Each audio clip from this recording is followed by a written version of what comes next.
So I just got my cabin all set up, and as you can see, besides a glaring irregularity in it, I I don't really have much involving trucking in here. So this is the cabin where I live on site at the Outdoor Education Center where I work in, of all things, outdoor education. And this is what I was doing when COVID, well, actually, I was taking a break from this when COVID happened to come about.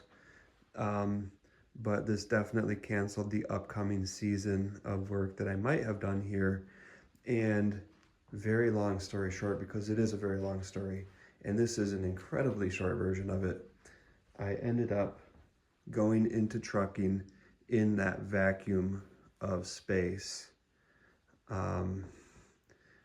Just kind of with the idea like, oh, this is something I could do. And I felt a lot of uncertainty about it then, and I still feel a lot of uncertainty about it now, but I have been doing it long enough that, right or wrong, it definitely feels as if it has become a part of my life. But I would like to work other things back in to my life. And so this is kind of where I feel like I started doing that. I moved to this much more open cabin and obviously kind of made it my own. And now feel a little bit conflicted about renting this apartment that I'm going to probably rent as well. But that does open up some more possibilities outside of the realm of just trucking. I want to get stuff out of my storage unit because I have way too much stuff. I want to sell that stuff. Want to get into, a little bit of selling on eBay, stuff like that. But also just, be more efficient about the money that I'm spending. So even though it costs a bit more to rent an apartment, when I split that payment with somebody else who's going in on that with me, it ends up not being excessively more than I'm paying for a storage unit already. So, and then that apartment has a grow room. I don't grow or smoke marijuana, no judgment to anyone who does, but I am obviously interested in plants. And there's just, a lot more space there to do any number of things. So anyways, I guess this is either going to be a little standalone feature here, or I may work it into the video diary for day 38 or whatever it is. Let me just switch this around. So I'm just gonna go ahead, since I already started this way, gonna combine these two videos. I'll talk a little bit more facing the camera now, since you've already seen everything there is to see in this cabin. Obviously, it's a very open floor plan. At this workplace, we have a bathhouse, so it's a shared bathhouse. We have a shared kitchenette, even though I like to build my own little pseudo kitchenettes. And so, it's obviously very, very much limited space, and everything is in here besides a kitchen and bathroom. I, don't feel like I need a whole bedroom to myself. I'm just a single male, so I just kind of tuck my bed away into the smallest space it can occupy so that there's more room for the important stuff like guitars and saxophones and drum kits and upright stand-up bass that I never play. But I'd like that to change, and moving into this bigger space, it's not actually bigger, but it's much, much more open than my other cabin, which was set up as a duplex. And so moving into this space really helped me get the things that I like out into the open where they're usable and where I'm more likely to pick them up and use them. And, that some of life's solutions are really that simple. But anyways, in regards to trucking, I just mentioned potentially renting an apartment. Very seriously considering that. I feel a little bit obligated now that I've kind of roped somebody else in and he's counting on it, and counting on me to come through for my half. And when I put it into perspective financially, I think, it is a few $100 more a month than renting a storage unit. But it's so much There's so much more opportunity with it. It provides also an address that I can use for my business. I don't like to use the camp address. This is a kid's camp. It's not intended to be my place of business, really, even though it is where I am physically located. So having that address resolves that issue. So there's all that. And I was definitely getting a bit nervous about the money, not because it's a heck of a lot more than I'm spending on a monthly basis already, but because that upfront cost is still substantial. First month's rent, last month's rent, security deposit, even split between two people, it's a lot. Especially, like I actually do have the money on hand. I could pay my half, no problem, today, but I have so many other expenses, and the cost of operating a business is what it is. Sometimes it's higher than others. Right now I'm getting my trailer fixed. It's going to cost money.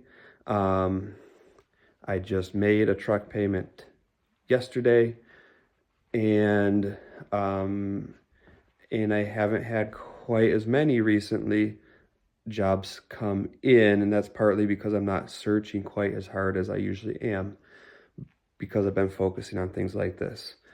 But I'm seeing a lot coming to fruition for the near future, and so that makes me feel a little bit more comfortable, a little bit more confident. I don't like to count my chickens before they hatch, but knowing what is committed is, once something is booked, once something is promised, at least 90% of the time it actually does happen. And obviously things can happen, and there's some level of risk in starting a business, especially early on when you don't have a lot of money to back you up, and a lot of money set aside for emergencies. If something happens with my truck, if I get stuck on the side of the road, I'm still at a point, definitely at a point right now, where that would be a real emergency. So there's some amount of risk, and there's some amount of, you got to look at face value. This is what is supposed to happen. I kind of need to count on it going the way that it looks on paper like it's going to go. And if it doesn't, I'm going to have to deal with that. But at least at the outset, you kind of have to plan on everything going right, and then take every step you can to make sure it actually does go right. So where I'm at right now is I have, over $2,000. I had $1,000 in shipments going down to Florida already, which is still 2 weeks out. So that's another thing, like when you are waiting for some reason, which, there is a reason I'm waiting for that timing. I have a commitment in Florida. It's an important commitment.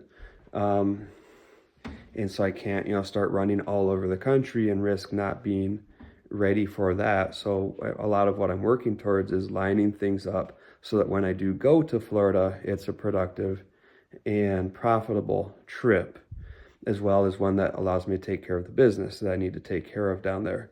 But, and so that has been coming together. I had a $350 item. That's the very first one that fell into place, and that was just happenstance that Dave at Good as Old contacted me about an item, and he had several places where people were interested in it. Several were out on the East Coast. Finally, he gave me Memphis, Tennessee, and that's the one that came through. And so there's an antique sink going to Memphis, Tennessee, which is a bit out of the way to Florida, but within reason enough that I was going to go ahead and do it, especially since that doesn't require a trailer. So jet over there, drop off the sink, go down to Florida, extra $350. Really, that was only like a pay for gas type of deal. And then I had somebody book through UShip. I placed a bid on an embroidery machine. That's coming out of Michigan, going to Florida, $700 some after the UShip takes its cut. It is $650 approximately. $650 plus $350 obviously equals $1,000. So right there, I'm pretty happy with making $1,000 going to Florida to the exact location that I need to go anyway. So I might say it's slightly low considering the amount out of the way I have to go to Memphis. If I wasn't aiming specifically for Florida, but for aiming specifically for the Miami area and making $1,000 on the way with a little bit of sidetracking, that's pretty good. I'm pretty happy with it. And I was going to go there whether or not. And then I just booked a couple of pontoons, like the pontoons that go on a pontoon boat, but not the pontoon boat, just the pontoons. And that one is $1,150 coming out of Wisconsin. So there's a bit of going out of the way there, but just Kenosha, so just north of Chicago. And then that puts me over a little further west to drop down to Memphis, which is great. The timing worked out. I told him I'd rather do that pickup on Monday, the 3rd of February. I have to be in Florida on the 5th. And so I said, can we do morning, 3rd of February? He said, not a problem. That is fantastic. Thank you. I love when, customers are willing to work within reason around a schedule. Because sometimes people are really, really picky about when it gets picked up or dropped off. And usually the people who are most picky are the ones who then like have something come up on their end and like, oh, actually I can't do that day after all that I demanded you to do.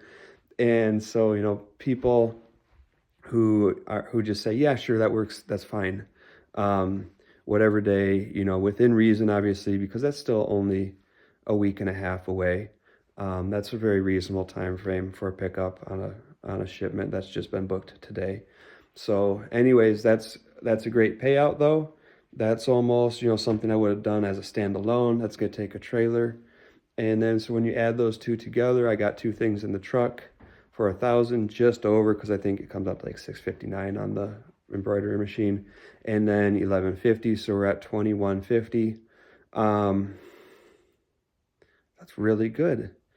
And, ironically, I think that's more per mile than the few people I know in a circle of hotshot trucking who are using,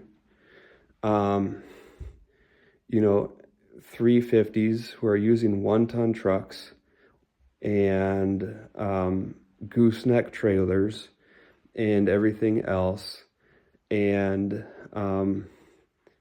full commercial. Like, they're making less than $1.75 a mile, which I'm not sure how, when I actually add total all the miles together. On paper, from Michigan to Florida, I think it's like 1,100 miles. So it looks like $2 a mile, but it's not really. By the time I go up north of Grand Rapids to pick up the embroidery machine, and I'm going to have to stop over, which will be on the way for some other trip, I think, in Charlotte, or not Charlotte, Grand Ledge, and pick up the sink, and then go over to Kenosha and stop in Tennessee. Like, it's definitely going to be more like 1,500, 1,600 miles. But I'm still looking at about $1.50 a mile, and I do know that both myself when I was commercial and other guys who are working commercial right now are picking up loads at less than that dollar amount. So, and I'm doing it with an F-150 half-ton truck with the smallest engine that was offered in that year in that truck, and a bumper pull trailer. So, that's really good. But there's still a waiting game to get there. And then the other good news is that in that meantime, in that waiting time, I'm going to use some of that time to get that pickup done of the embroidery machine. I had one of my friends, Tyler Tracy, who runs the Allen Antique Barn. Very cool venture. I'd invite you to check them out, of course. And I've been encouraging him to put his stuff online so it can get sold online and get shipped, but also so that he has a wider audience, because there's some really, really cool stuff at the Allen Antique Barn. It's commissioned. Well, it's not really commissioned. I actually had a booth there for a while, and my mom still has a booth there with some of the stuff that I had in that booth, some of which originated from her anyways. There's some really cool stuff in the Allen Antique Barn. and it's being sold at very reasonable prices. So if you're in the market to buy some really cool, unique, hand-picked antiques, because it really is like the people who sell there, many of them are very passionate about antiques, and they're not really salespeople. They're people who love antiques, and so there's a lot of very cool hand-picked, unique, one-of-a-kind things there. And I have encouraged Tyler to put that selection online. And, you know, I won't go into details, but I think there's a way to do it where the vendor, whoever actually found and placed those items in the antique barn gets their cut. They get everything that they were going to get, maybe even a little bit more. And then he takes a little cut because obviously there's work and effort required to put it online. And then it gets shipped, and I think that there's room to do all of that and still provide an amazing value to the customer, because this is just kind of this way of selling antiques that hasn't really been tapped into by the demographic that is buying online. And the expectation about prices is very different when you're buying online versus buying in store. Some of the stuff in that antique barn is just an incredible deal for what it is. And I know because I've been in shipping long enough to see what gets transported and to know kind of how much it's being sold for and how much people are paying to transport it. And then I look at the same item at the antique barn and it's like a tenth or a quarter of that cost. And even after it were to be placed online with a little upcharge and shipped, it's still going to come out a lot less than it's being sold, or similar things are being sold through other venues. So anyways, all that to say, drop Tyler a line, drop his brother Trevor a line at the Allen Antique Barn and encourage them to get that stuff up online. Tell them you've heard about it. You've heard it's some really amazing stuff. You want to see it online. You want to have the opportunity to buy it. So anyways, he called me up and said he wants me to ship 18 display cases that he's buying for his store. They're coming from the Thumb area in the Lower Peninsula of Michigan. So I got that coming up. And I've also been working with Rody, which it is what it is. It brings some money in. So today on the drive home from my dad's place in Ludington, I made $110 with Rody. Obviously there's gas in there, but nothing was very much out of the way. And so gas came out very, very little above what I was going to be paying anyways, because I was driving from up there down here anyways. So anyhow, I'm going to make a separate video showing the drive because it was plenty exciting with lots of wrecks. I pulled somebody out of the snow, and so that'll be a separate video, but I'm just going to go ahead, throw this into a video, slap this into a video, 2 little video clips, well, one little one longer one, unedited, throw it up on YouTube. And what you see behind me, by the way, that's the stack of items that are going up to Alaska starting in early February. So you can look forward to that on the channel. But anyways, thanks for watching. Thanks for joining me in my cabin here. And I hope you have a great night.